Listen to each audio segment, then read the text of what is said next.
In today's video, I will take you along on one of my favorite projects. This cute little solid wood table. You will see me combining some restoration and paint. Hello amazing humans, my name is Alumina and welcome back to Just Keep Sanding. If you love furniture transformations, problem solving, and a little chaos, you're in the right place. Quick backstory on this piece: someone posted on Facebook that they were getting rid of garage sale leftovers and I spotted this table. And as it was close to my house, I hopped on the car and left.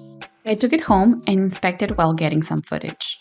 At first glance, it didn't need much. I could have maybe resell it the way it was, but gold was not my thing and it was also a little wobbly. It clearly seemed like someone had refinished it, maybe more than once. I was going to need to address the stains on the top, some scuff sanding, and a fresh coat of paint. Oh wait, did you think I was going to fully restore it? No way. I will not be stripping that base. I wasn't sure how original to the piece the lion hardware was, but maybe it was. This table was constructed in solid wood with a mahogany veneer on top, and regardless of a stamp in the bottom of the drawer, I could not figure out anything about it. Cute, isn't it? Alright, manos a la obra. I started by not cleaning, just removed the hardware. After that, I was contemplating how much I wanted to paint and how much I wanted to stain. So I scraped a little to see how thin the veneer was, and for a second I thought about staining those side curves too. As I was going to address the top first and the safest way was to strip, there was no point in cleaning yet.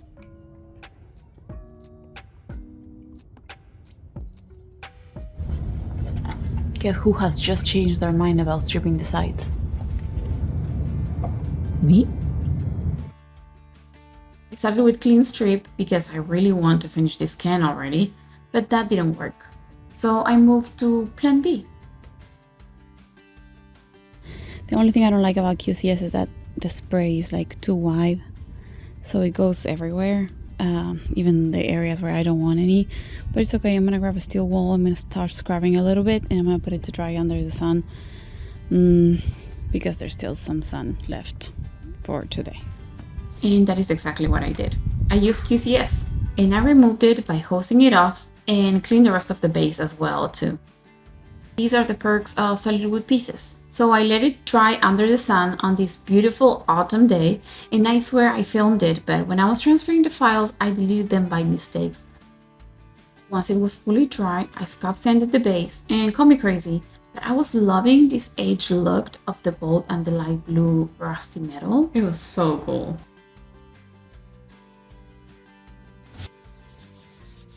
To finish off the top, I first sanded with 150 grit with my surf sander and finished by hand with 220, but not before doing 2 passes with the oxalic acid to see if I could remove some of those dark stains. But honestly, there is not a lot of lightening that can be done on mahogany.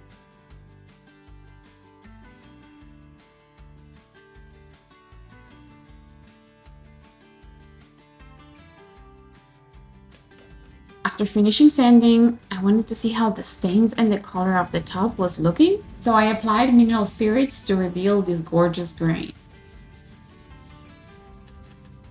Remember I said one of the legs was a little wobbly?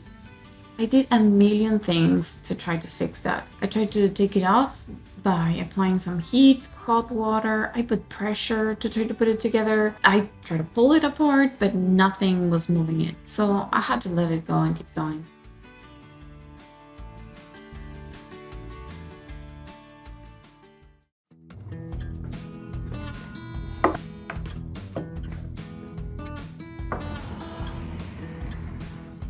To prepare the surface for stain, I laid down a layer of mineral spirits,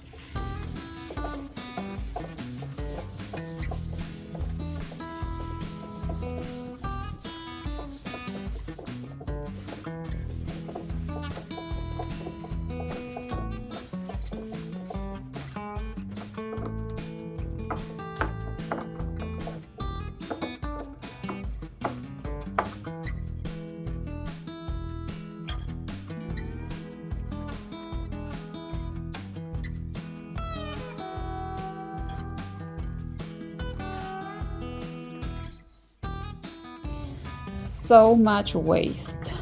So much waste.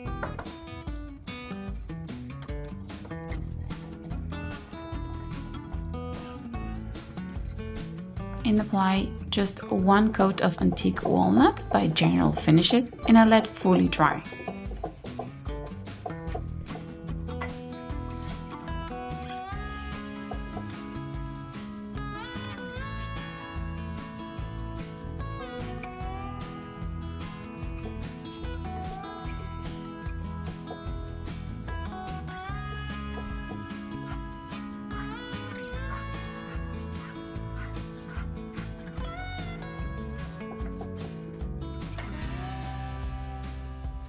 If you made it this far, thank you so much. I hope you're enjoying the video, and if you are, don't forget to hit that like button and consider subscribing. I'd love to have you around for more fun projects and a lot of trial and error.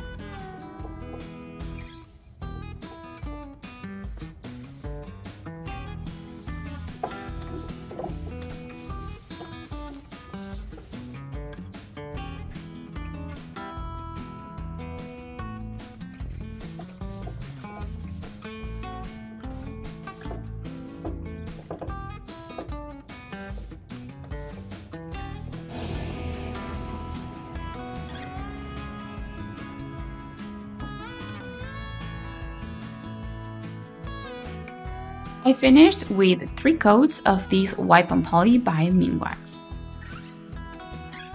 How do you apply the Wipe on Poly? Because at the beginning I didn't like it, and then I changed my technique and I love it now.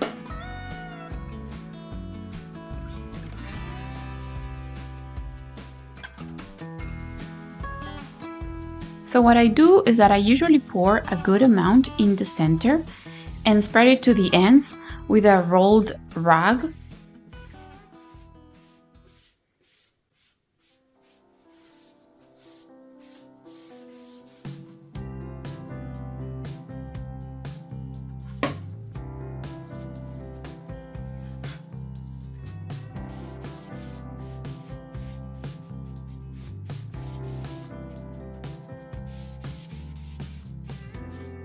And I finish doing a final pass from the end to generate long strokes and clean up the edges if needed. I let it completely dry for at least 3 days until moving to the base.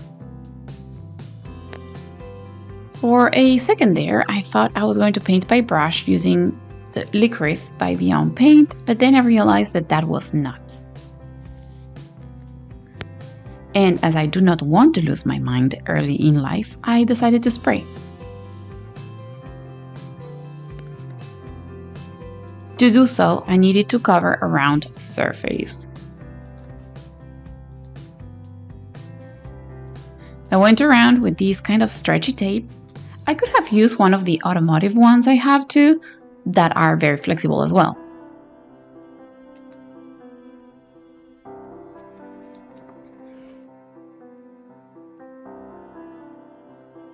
I left the interior of the tape up so I could put paper inside.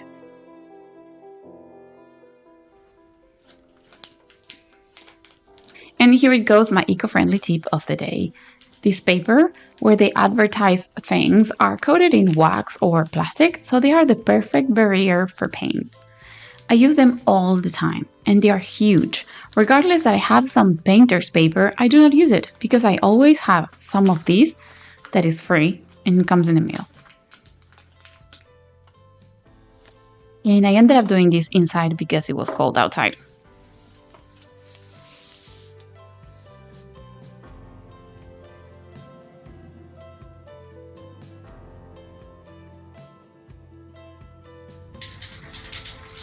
But to spray paint, I needed to bring it outside. I was not going to be able to do this inside the room. I used a Rust-Oleum satin black that I had that it always leaks. Actually, black paint have more tendency to clog the nozzle. Did you know that? I did a few immediate coats until it was fully covered.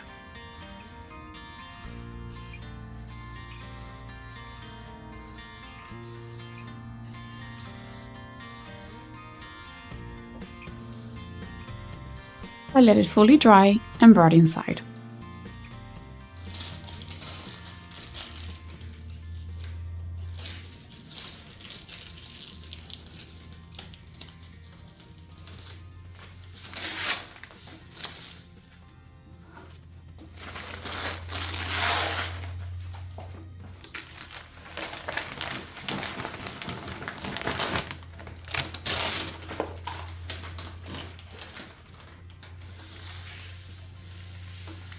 Once I removed the paper, I noticed that in some areas there was some hazing on the top that is also called blushing or blush.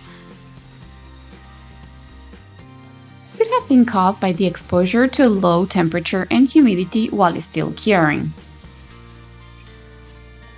And it does not go away always when the piece is brought back in a temperature control environment.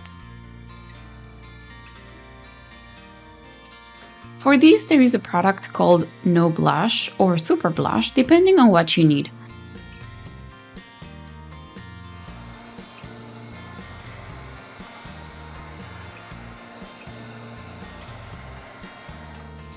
I applied 2 coats of this and let it fully dry.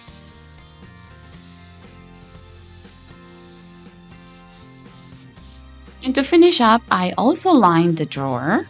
I did some gilding on the hardware and I changed the caps for the legs.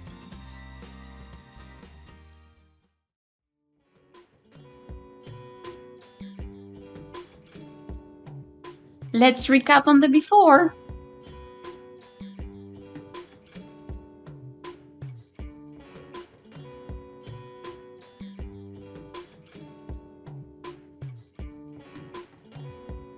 And this is now. What do you think about it?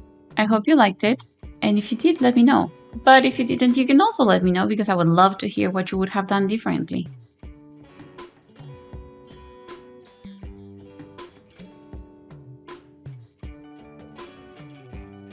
I listed it with the option to change the lion, but my customer loved it like that.